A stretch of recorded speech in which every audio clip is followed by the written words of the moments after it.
Hi, welcome to our weight loss DVD. I'm Dr. Michael Taggart with the Kirkland Health Institute, where we specialize in helping people overcome chronic health conditions.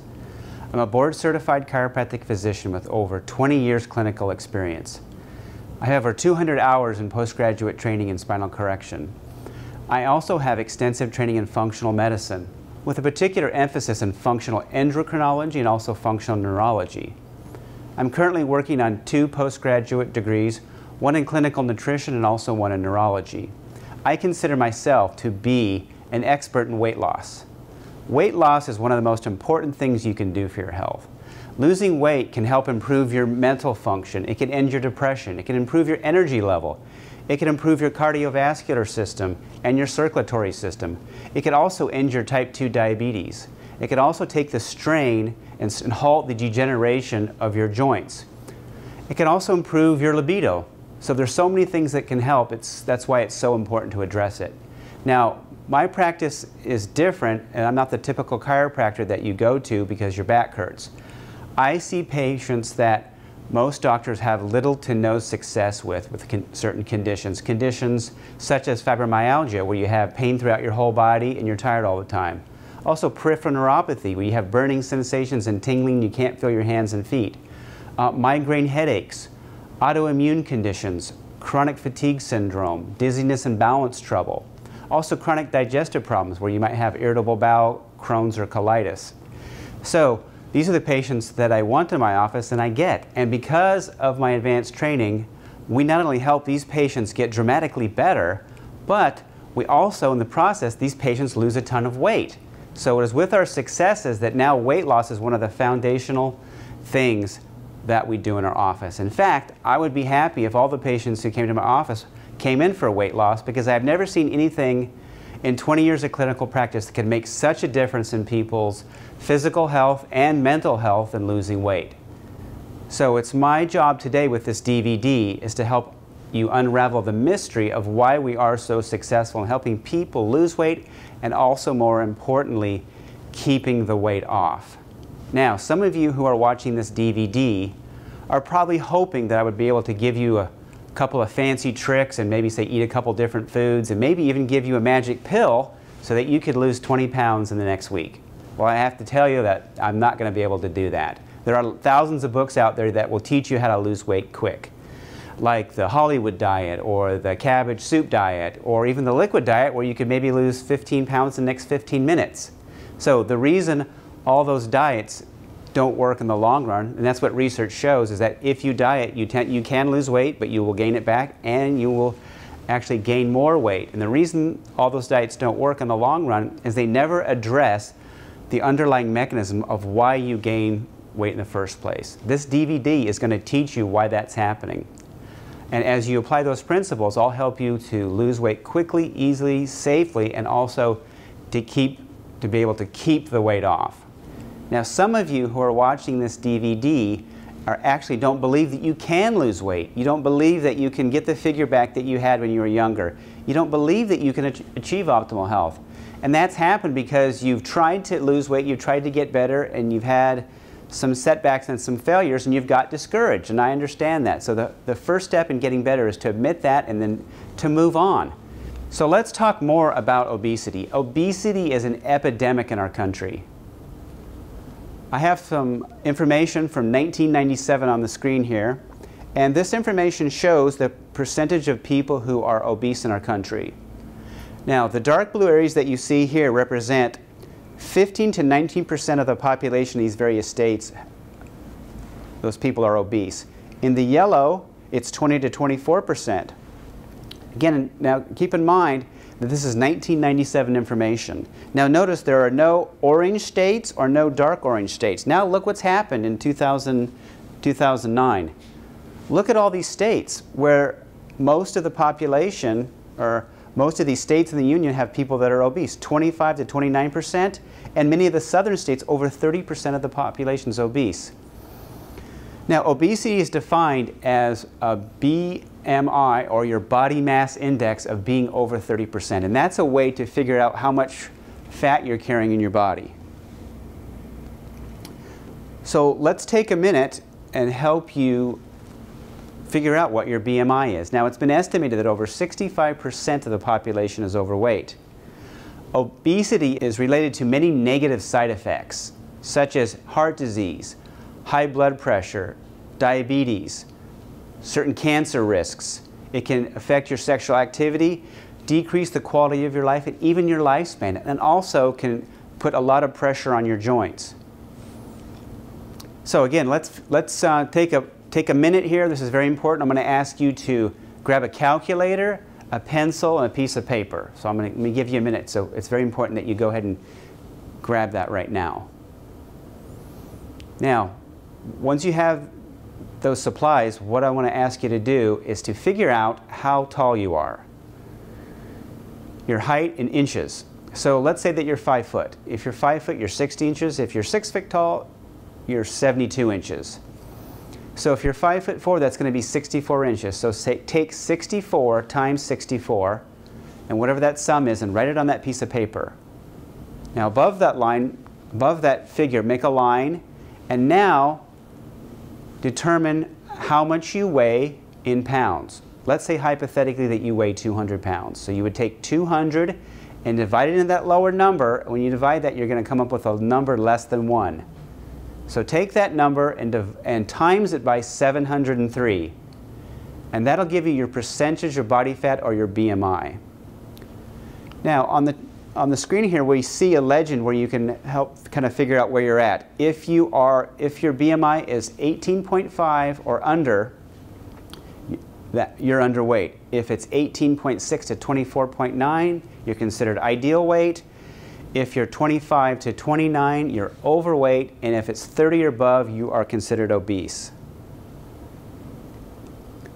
So if you are carrying around extra weight, it's very important that you understand that these processes and these risk factors are going on in your body now. So one of the worst things you could do is to tell yourself that this is not going to happen to me. So right now it's time to decide what you want your rest of your life to look like. So if your BMI is not where it should be, I'm going to really encourage you to take action now. So are you willing to change? The answer to this question could literally change your life. In order to change, it's important to realize that nothing will change unless you change. So to change, you have to decide to change. Tony Robbins, a famous motivational speaker, said, to make a true decision is to decide on a specific result and cut yourself off completely from any other outcome. I totally agree with that statement. Now, what are our office goals for our patients? We need to do appropriate testing to find out why you have a stubborn weight issue, and then we set up a specific program to address those issues so that you can lose weight quickly, safely, and permanently. And we also want to help to bring you to a more optimal health. And by doing that, we're going to make the maximum impact in your life. So, why are you here? Or, why are you watching this DVD? You are not just watching this DVD because you want to lose weight. You're actually watching this DVD because you have become unhealthy. Now, some of you watching this DVD may want to argue with me. You say, well, I watch what I eat and I exercise. So let me explain what I'm talking about. There are 3 different stressors that affect all human beings. There are physical stressors, there are chemical stressors, and emotional stressors. Physical stressors would be like heavy lifting, sitting bent over a computer all day. If you have a job where it's very physically demanding, that's a physical stress. Old traumas that you've had, car accidents, sports injuries, that your body hasn't been able to heal from completely. Those are all physical stresses. Now, chemical stresses, those would be like environmental toxins, eating crappy food, taking medication, smoking, drinking excessively. Those are chemical stresses. And the last stress is emotional stress. We all know what that is, right? Raise your hand if you have a job. Raise your hand if you have a relationship. Are you married? Do you have kids? Do you have to have bills that you need to pay? Everyone has these different stressors. And these stressors over time build up and they break down our body's ability to adapt, and our systems break down, and what happens to us, our body gets to the point where our body can't handle this anymore, and we start developing a symptom. A symptom is a sign of an unhealthy body. A symptom is like when you're driving your car and all of a sudden one of your dashboard lights goes on. That's a sign that your car's not working well. You wouldn't ignore that. So it's important not to ignore symptoms. So let's say that your first symptom that you get is that you start having headaches, and you go to your doctor and you say, "Doc, I'm having these headaches all the time." And your doctor says, "Oh, we got all kinds of stuff for that. We can give you Percocet, we can give you Imitrex, we can give you Vicodin, and hey, we're even doing Botox now." So your doctor gives you medication, and that medication makes you feel better. However, what is left is that you are still unhealthy because the medication does not address the cause of the headaches. It's just covering it up. However, because you tend to feel somewhat better, you're happy, at least for now, and you move on. So another 6 months go by, and because you're still unhealthy, your body develops a second symptom. That second symptom, let's say, is heartburn. Every time you eat, you get this terrible heartburn. So you go back to your doctor. "Doctor, every time I eat, I get this terrible heartburn." He says, "Oh, don't worry, we got all kinds of things we can give you that. We can give you Protonix, we can give you Prilosec, we can give you Nexium." So now you're on your second medication, so you're managing your health with 2 different medications, but yet you are still unhealthy. In fact, you are more unhealthy because now you have 2 conditions which you're managing with medication. So another 6 months go by, and because you're still unhealthy, your body is now developing a third symptom, a third warning light. Let's say that symptom is that you feel tired all the time and you have all this joint pain in your body. So you go to your doctor and say, "Doc, I can't explain this, but all my joints hurt and I am very tired."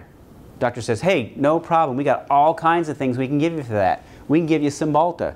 We can give you Lyrica. We can give you Neurontin." So now you're on a third medication and you are still unhealthy. Over a year and a half has gone by and you are no closer to health and you're taking 3 medications. Now, because of these different patterns that are going on in your body is under metabolic stress, and now you're going to start gaining weight. And to top it off, your body is now going to start having a reaction to one of these medications. And so you start noticing that when you stand up quickly, you get very dizzy and you feel like your balance is off. You go to your doctor being concerned about that. Doctor takes your blood pressure. And blood pressure is a common side effect of taking medications. Doctor takes your blood pressure. He says, "Your blood pressure is like really high. It's like 7,000 over 400. You're very concerned. Doctor says, "Oh, don't worry. We got millions of drugs we can give you to counteract that blood pressure." So with this common scenario, what must you conclude here? You must conclude that this isn't working. And this is a common scenario that I see in my office all the time. And the person giving that medication obviously has no conceivable idea of what to do to actually correct the underlying causes of these conditions. The United Nations did a worldwide survey of all the healthcare systems of the industrial world a few years ago. And from that survey, they determined that the U.S. has the #1 crisis-based healthcare system in the world. Now, what I mean by that is that if you have a massive trauma, if you have blood loss, a stroke, a heart attack, there is no better place to be in a U.S. hospital. If you have those problems, you better go there. But they also, from that same study, determined that Americans were the most unhealthy population of any of the industrialized advanced countries in the world. And why is that? It's because our system is based on keeping you alive and keeping you going, but it's not really based on getting your body healthy. This is the problem with healthcare in our so-called healthcare in our country. You can't poison a body back to health. That's not going to work. Now, sometimes you might watch TV commercials and you might be hypnotized by some of the commercials that say, "Hey, if you take this purple pill, that you will feel wonderful and all your problems will be gone, and you'll be like that lady who's dancing in the field of lilies that you see on TV." You can do that, but in the long run, it's not going to make you healthier. So what are the ground rules of our office? First of all, you must truly want to lose weight. You have to be willing to change, because if you aren't willing to change, you're going to get what you don't want. So you have to be willing to change. So let's talk about these important principles of weight loss. These are the golden nuggets of this DVD. Here's the most important, one of the most important principles. Calories are insignificant compared to fat burning and fat storing hormones. We all know people who eat like a horse and don't gain an ounce. And we all know people who practically just look at food and gain 5 pounds. You have to be healthy before you can lose weight. A lot of people want to lose weight, and that's a great thing to do, but the majority of people are doing it backwards. You've got to get healthy, and then the weight will come off. This extra fat that you're storing is your body's way of holding on to extra energy because you're in a metabolic environment which is stressful. Your body will not release that weight until different glands and hormones get balanced. Once that happens, the weight will come off easily. So we've got to look at, again, your glands and your hormones. Those are the most important things to do to help you move through this stubborn weight loss situation that you're dealing with. Now, both fat burning and fat storing hormones have certain glands associated with them, and there's different triggers that stimulate these hormones. So let's talk about the fat burning hormones first. You have growth hormone. It's made in the pituitary gland. It's activated by the liver, and it's stimulated or triggered by intense exercise and eating protein. Your next fat-burning hormone is what we call insulin-like growth factor, or IGF. It's made by the liver. It's triggered by growth hormone, and it's also stimulated by an empty stomach. It helps to mobilize stored glucose, or what we call glycogen, in your liver, and also stored fat to convert it to energy so your cells have the energy they need to function. The next hormone is glucagon. It's made by the liver, and it also is stimulated by eating protein and exercise.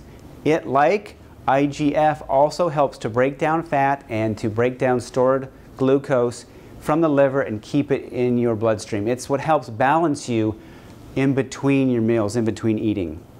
Now, adrenaline, you've probably heard of that hormone. It is designed, it's made by the adrenal gland, and it's designed to help you mobilize fat in times and responses to stress. And then also there's the thyroid hormone, very important. Your thyroid is like your metabolic furnace for your body. Every cell in your body has receptors for thyroid. People who have good thyroid function are going to have a fast metabolism. You're going to be able to burn fat easily. People who have low thyroid are going to have very sluggish metabolism. You're going to gain weight. It's going to be very difficult for you to lose weight if you have a thyroid problem. And the last one is testosterone. Testosterone is made by the adrenal gland and by the testes and the ovaries. It creates male characteristics. Both women and men have testosterone. Men just have a lot more. And what can happen for a woman, if a woman has high testosterone, what happens is you develop a condition called polycystic ovarian syndrome, or PCOS. And that's a condition that we can really help reverse if you have that condition.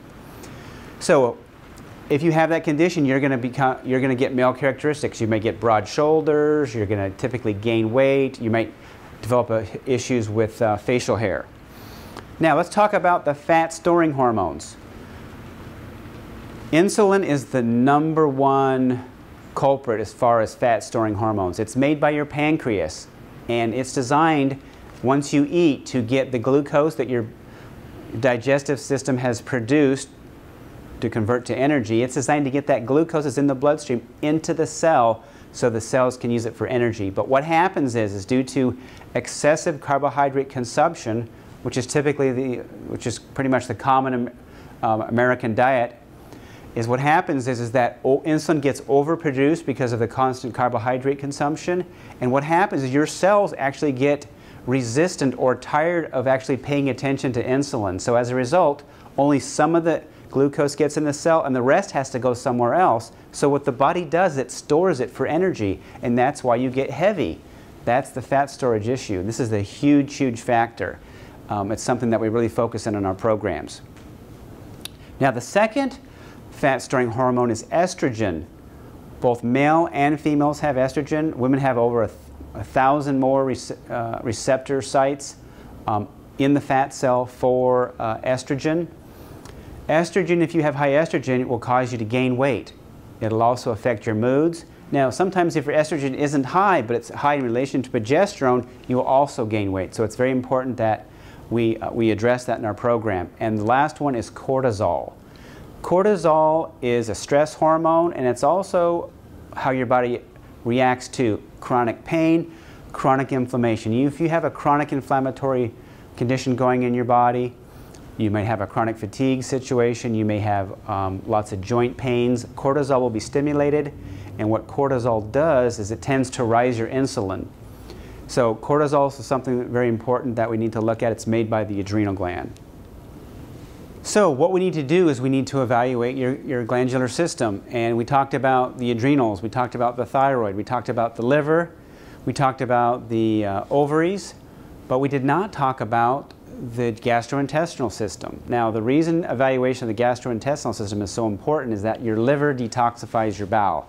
If your bowel is unhealthy, it's going to stress your liver, it's going to foul up your hormones, and it's going to be an impediment to weight loss. Now, when you have digestive issues, interesting enough is sometimes your symptoms that you have will not be in your digestive tract. However, your digestive tract is still unhealthy and it can affect you. So regardless if you have symptoms there or not, this is an important thing to evaluate to get your overall metabolism in check. So one or more of these organ systems and these hormonal imbalances is causing your weight condition. And so in order to evaluate this, we're going to do comprehensive blood work. We're going to check your thyroid. We're going to check your hormones. And the way that we check hormones is we do it with a saliva test. Saliva testing is the most accurate way because saliva tests free hormones that are floating around in the body. Those are the hormones that actually have the metabolic activity that actually do something in the cells. Blood-bound hormones are bound to a protein and they're inactive, so we don't do blood testing for hormones because it's not as accurate. It's much better to do it with saliva. We're also going to look at stool analysis for your digestive system and then also the blood work, checking thyroid and your liver and other things. Very important that we do that. So once these tests are done, then we can get started helping you. Now, what's really interesting is that a lot of people will say, well, you know, I've already been to my other doctor and he says all my blood tests are fine. And so what I always tell patients is that, well, how can you feel so bad, but yet all your tests are fine? So there's two reasons for this. One is the doctor that you've been seeing has not done a comprehensive evaluation of your blood work like we do in our office. And the second thing is they're also using a criteria which is way too broad. There are actually two different sets of numbers or criteria with lab testing. There's what's called the laboratory normal, and there's also what's called the functional normal. Laboratory normals, believe it or not, are based on everyone who went to the lab last year averaged all together, and they create a bell curve. So the trouble with that type of data is there's a lot of people who went to the lab last year were very ill. Some of them had cancer. People could have been on oxygen. So they're using data from sick people. Does it make sense to use data from sick people to figure out what health should be? In my mind, that makes no sense. So we use a much tighter range. We use what's called the functional range, which is actually a national standard set by the National Endocrine Society. And it's the same standard throughout the country. Believe it or not, you may consider to be lab abnormal in Washington, but you go to a state like Mississippi where they have the sickest people in the country and you can be considered normal because they have sicker people. So let's talk about how this would work in a real life situation. So on this graph I have the functional ranges and the standard laboratory ranges. So let's say, for instance, that you have a lot of symptoms of low blood sugar, which a lot of people who have fatigue have. So signs of low blood sugar would be that you wake up in the morning, you have no energy, you don't have an appetite, and when you eat, you tend to feel better, but then 2 hours later you feel very tired again. And you tend to really crave sugar. You have to have sugar, and it satisfies you for a little while, but then you feel low energy again. Those are all classic hypoglycemia symptoms. So you go to the doctor who uses the laboratory, really broad range, and you basically, let's say you come in at 72, 75. So based on the standard range, doctors say, well, I can't explain your symptoms, you're fine. There's nothing I can do for you. But based on the functional range, if you were 72 or 75, we would say, hey, you are definitely in a low blood sugar, and we would basically take some steps to correct that condition for you. Another example, and I get this all the time in my office because I do see a lot of patients who have thyroid problems that have not responded to medication. Your TSH, which is what your pituitary gland secretes to stimulate your thyroid to get it going, the optimal TSH should be 1.8 to 3.0. However, the standard laboratory normal is 0.3 to 5.7. So a lot of people come to my office with obvious low thyroid symptoms, and the doctor says, well, you're about a 3.5, you're a 4.0, or you're maybe a 1.6, so you're fine. I can't find anything wrong with you, but again, yet you're still suffering. So we have to use a different range. So typical low thyroid symptoms: can't lose weight, you're tired all the time, especially in the morning, and you are cold. You also might be losing your hair. You're going to have low energy. Those are classic hypothyroid symptoms. Okay, so how does our program work? Well, what we have to do is we have to identify the metabolic drivers, which is easy to do. Those are the organs and the glands. And then what we have to identify what's going on with your hormones once we do our test. This is easy to do. And after we have got all that data, we will figure out a specific program and address your issues so that you can lose weight easily, quickly, safely, and in a way that doesn't make you feel like you're starving. Now, the healing process, how does it occur? Healing occurs both neurologically, on a neurological basis, and on a metabolic basis. So we're going to balance you metabolically, but we also have to look at how your body's functioning neurologically. The brain stimulates the body through the spinal cord and the nerves. If there is any interference in those pathways from brain to muscles to organs, your body is not going to heal completely. So as part of our evaluation, we do a thorough neurological evaluation as well as evaluating on you on a metabolic basis. This is really the only way that the body heals completely. So once we do this, your body will lose weight, and because you're going to be healthy, you'll be able to keep it off. Remember, an unhealthy body will lose weight, lose weight, gain weight. It's a vicious cycle. We have to stop this. So what's next? Well, you need to make an appointment in our office so we can help you. Now, sometimes patients will ask me, how would my insurance contribute to my care? Well, I want you to know that weight loss is not a covered service by insurance. However, if you do have insurance, it's likely that some of your lab costs could be offset by your insurance company. However, regardless of how your insurance contributes to your care, it is very important to realize that you are your greatest investment. Any investment in your health will pay off in dividends for you from years to come. Now, I want you to ask yourself, what would life be like if I lost a significant amount of weight and actually got truly healthy? What would that do for your energy level? What would it do for your emotional health? How would you be more productive in your job? How would you be more productive at home? How would you be able to make more money with the more energy that you have? How would it affect your relationships? And what would it do to your self-confidence and your self-esteem? So if these reasons are compelling, I'm going to really encourage you to give our office a call, and call us at 425-298-6993. So I've really enjoyed this time that we've shared together and helping you learn about your health and what we can do to help you lose weight. I hope you found it interesting, and I really look forward to meeting with you in the future.